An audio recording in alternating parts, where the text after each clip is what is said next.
Well, Rangers 35 million. Well, I suppose we didn't pay 35 million for him. Wolves paid 35 million, but let's say he's a 35 million pound loanee.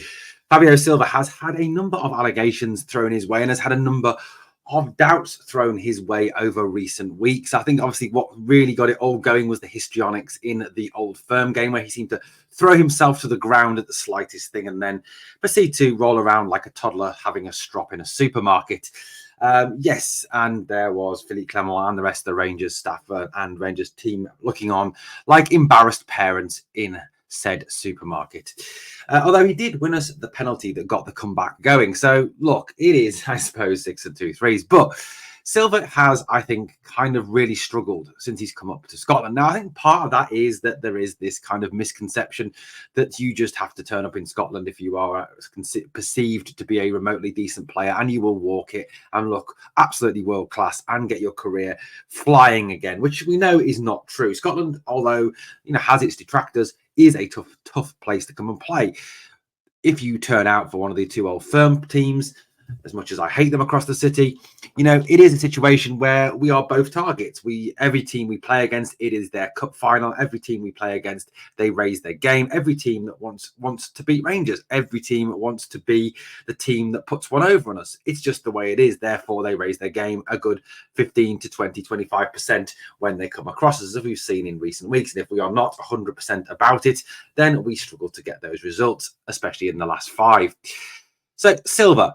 Now, Fabio Silva has been used in a number of different positions. He's been used as a striker in a 9. Many people can feel this is not his best position. He's been used out wide. Again, not always to great effect. Yes, in that first leg out in Lisbon, he did look particularly effective. But since then, he's kind of failed to reach those heights again. So has struggled. I think he lacks a bit of pace to play out there for one. And I think when you compare him with Abdallah Sima, he just does not fit that same mold, or Robbie Matondo, or the limited number of wide players that we have. He doesn't have the pace of McCausland or Matondo or Sima. I don't feel that out wide is his best position. I think that that's kind of limits what he can do and limits where he can play. He really is suited to a more central role, in my opinion. Many people have suggested even playing him as a 10, to get the best out of him. That is another possibility, another strong possibility. But you have a situation where, of course, in the 10 position, we have Kieran Dowell, we have Todd Cantwell, we have Mohamed Diamande, we have Tom Lawrence. We have a number of options in that number 10 slot. And I think that Silva was very much brought in on loan, not as a 10, but to play in either 9 role, or I think possibly to play out wide, as we've seen, since the winter break, and obviously since Sima went out injured. So, look, Silva is, I think, a bit of an enigma when it comes to where is the best place to play him. And I'm going to offer a solution very shortly. And yeah, I admit that he has not played well the last few games and has not looked good and has given the ball away a great deal and has perhaps not lived up to the promise that he's had. I mean, let's have a quick look at some of his stats from this season. So in the Scottish Premier League, he has made a grand total of 13 appearances, scoring 2 goals, played in 57% of the starting 11s, 54% of the minutes, and has a 6% goal participation rate. In the SFA Cup, he has played 3 times, scored 2 goals, a slightly better success rate, 87% of the starting 11s, 79% of the minutes we've played in that, and a 25% goal contribution rate to the SFA Cup team. Next stat, in the Europa League, he's played all our Europa League games since he arrived. Obviously, they were the knockout phases. He was not involved in the group stages, played just those 2 games against Benfica. I think the first thing we kind of want to dismiss is that a number of players and fans and analysts have kind of said, "Oh, it's in his contract." Wolves have lent him to us on the understanding that we start him in every single game. Well, I think we can see from his stats that is certainly not the case. Yes, in the Europa League, but in terms of the SPL and in terms of the SFA Cup, that is not true. I think, you could have a contract clause in there somewhere where you have a certain percentage of appearances that he has to make. But I certainly don't think that it will be 100%. I don't think that it will be dictated to the club that he must start every single game. I cannot see somebody like Philippe Clement, with his desire to rotate, his desire to pick his own team and be his own man, to agree to any sort of clause like that in the first place. So I think we can completely dispel that one. Yes, we've called him a flop, and I think, if you kind of assess him against, what the hopes were for a player of that value coming up to Scotland, he has not done what we would expect. However, I think it's unfair to keep this. He's a £35 million player, or he's a £35 million pound player. How's he worth £35 million player? He's not worth £3.50, etc., etc. I don't think that's particularly fair because, Fabio Silva didn't decide that he was worth 35 million. Fabio Silva didn't demand that when he was sold from Porto to Wolves that he went for 35 million. That was a fee agreed between Porto and Wolves, and clubs play what they think players are worth. And if that's what Wolves thought he was worth, then surely that's down to what's the word I'm looking for? An inadequacy in the Wolves scouting department, a mistake made by the Wolves purchasing staff to bring in a player for that amount of money when he quite clearly is not worth, I don't think, 35 million. Transfer market certainly value him around 13 million these days. Now, I do think that part of the issue with Silva is that he has not been used correctly by Clement. And to some degree, that's because of injuries. And we all know that when we have a squad that is so bereft of talent due to injuries, as it was post-winter break, post-international break, when you had players missing like Seamer, like Matondo, like McCausland, and you're kind of really struggling for wide options. You see Sterling out on the wide right, you see Silva out on the wide left, mainly because they are our only options. And even once Matondo and Seamer are back, it takes time for them to get up to speed, get back to their match sharpness. So, Silva is naturally going to play out there because he can do that. And Clement has talked a number of occasions about wanting to see players put the side before themselves and play in different positions, not always the positions that they prefer.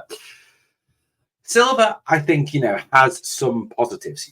Going back and watching some of the games that he has played, particularly in the 9 role, he does have some positives, and I know some fans might find that hard to believe. But if you go back and watch some of the games, like the Hibs away game, for example, his movement is good. He does have good awareness of where to move, of how to pull defenders out of position, how to work defenders over, how to get defenders to look over their shoulder, how to create space. Something that when you're playing against the low block week in, week out is very important. Now, Silva, I think, can play in that central role, but he's not an out-and-out 9. Look, not if we and I think this is kind of, some fans have kind of seen an out-and-out 9 as this out-and-out target man, this out-and-out man to go and stand up against the last defender and cause problems for that last defender.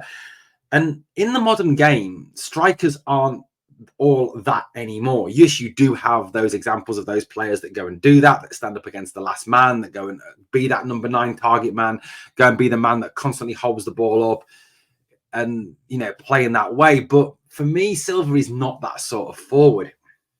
It's likening him to anybody. He's more a kind of a Bobby Firmino, Mohamed Salah. I'm not saying he's as good as them. Please don't say that. I'm not saying for 1 minute he is in the same class as Bobby Firmino or the same class as Mohamed Salah. Or Cody Gakpo. What I'm saying is, I think that Silva in a Liverpool style system, playing with a front 3 could work, because if you look at their system, they don't play with what you would call a out-and-out 9, an out-and-out target man. They play with an interchangeable front 3, a flexible front 3 that moves constantly.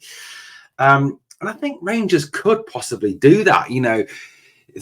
4-2-3-1, it seems to be Philippe Clement's favoured kind of formation, and I understand that, and I know managers all have their favourite formations, don't they? Of course they do, but I do think there could be a situation where we could play with a 4-3-3, and if we played with a 4-3-3, you could go with a front 3 that would be flexible, that would be movable, that would not conform to traditional patterns of play.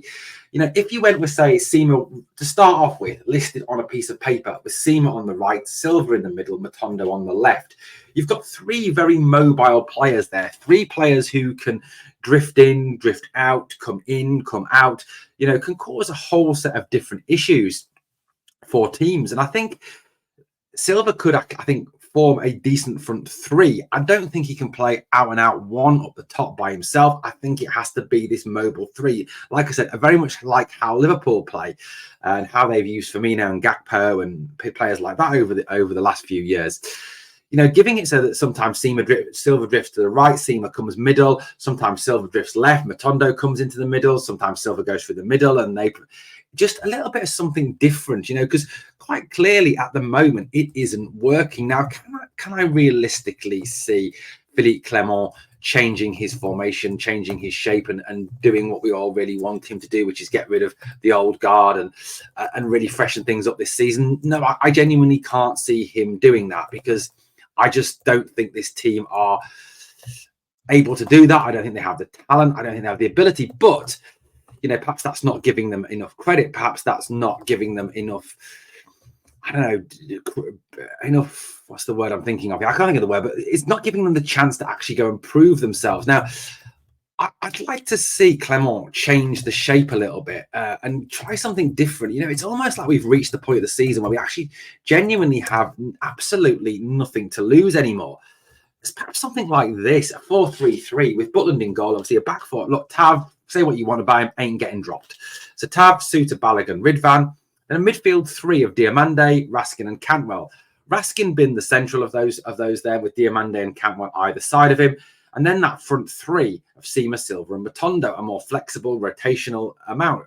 Now, obviously, it's big. Obviously, depends on Ridvan being fit, and I don't want to see Borna play there. I'd rather see Robbie Fraser brought in if Ridvan can't play. But just something different, something to change it up a little bit, something to make a little bit of a difference out there. Because, look, I'll be honest with you, whatever we're doing at the moment is not working. You've only got to look at the last 5 games and the results in the last 5 games to see that what we are doing is not working. We've only won one of our last 5, and that was at home against Hibs. We have drawn a game against Celtic where we were lucky to get a 3-3. We lost to Motherwell by playing poorly. We lost to Ross County by playing exceptionally poorly. We drew with Dundee, playing exceptionally poorly. It's maybe time for something different. Change it up, move it around, give it something different out there. Most teams now will expect us to play in that one particular way, a 4-2-3-1. Play how we play, and on transition, etc., etc. No, change it up a little bit, maybe. I don't know. I'm just trying to find a way to use Silva, use what we've got till the end of the season, where we cannot bring in any new players. We cannot massively kick everybody out and bring in all these young lads, because it won't work. We've got to kind of do what we can with what we've got left. And I just feel that for me, doing something like that and going to perhaps a 4-3-3 with that system, with a very fluid, non-kind of position central front three, like a Liverpool do, like to some degree Manchester City do as well. I suppose they're kind of odd because they've got Haaland, but like Arsenal do to some extent as well, and not conforming to these old stereotypes of having to have that out and out 9 who pushes up against the last defender. Just something different to try. Guys, I'd love to know what you think. Let me know in the comments down below. As always, guys, please obviously smash the sub and help the channel to keep on growing. We have got our target of 6K subs by the end of the year. Thank you for watching. On the way out, if you could smash the like, that would be utterly phenomenal.